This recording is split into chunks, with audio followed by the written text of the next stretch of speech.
राधे राधे भक्तों, कृष्णा माखन चोर चैनल पर आप सभी भक्तों का स्वागत है।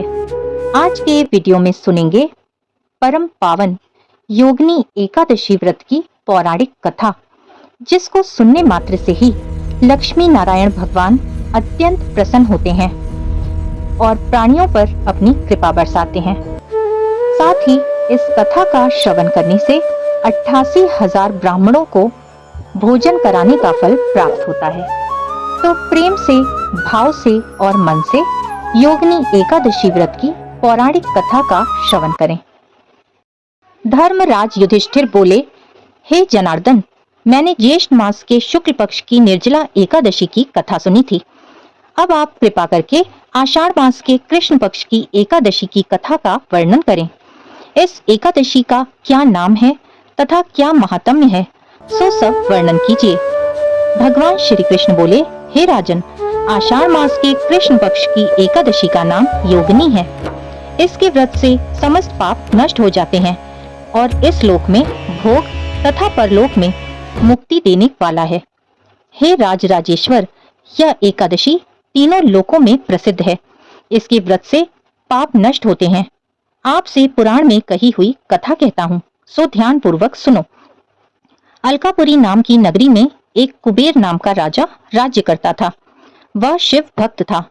उसकी पूजा करने के लिए एक हेममाली पुष्प लाया करता था। उसके विशालकाक्षी नाम की अत्यंत सुंदर स्त्री थी। एक दिन वह मानसरोवर से पुष्प ले आया, परंतु कामासक्त होने के कारण पुष्पों को रखकर अपनी स्त्री के साथ रमण करने लगा और दोपहर तक ना गया।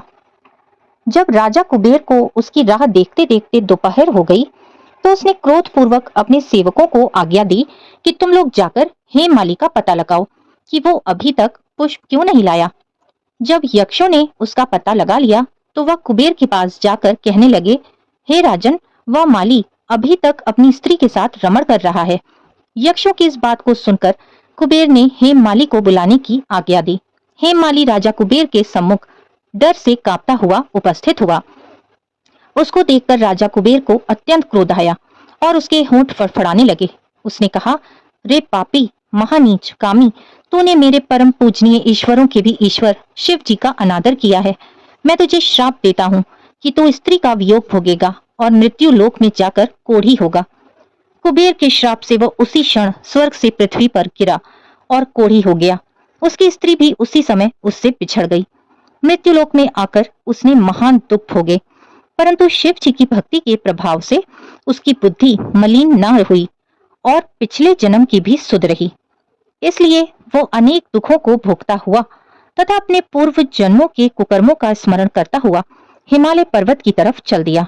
वहां पर चलते चलते मार्कंडेय ऋषि के आश्रम पर पहुंचा।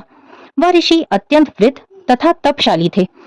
वह दूसरे ब्रह्मा के समान प्रतीत हो रहे थे और उनका वह आश्रम ब्रह्मा की सभा के समान शोभा दे रहा था। उनको देखकर वह हेममाली वहां गया और उनको प्रणाम करके उनके चरणों में गिर पड़ा। उसको देखकर मार्कंडेय ऋषि बोले कि तूने कौन से खोटे कर्म किए जिससे तू कोढ़ी हुआ और महान दुख को भोग रहा है। इस पर हेममाली बोला, हे मुने, मैं यमराज कुबेर का सेवक था।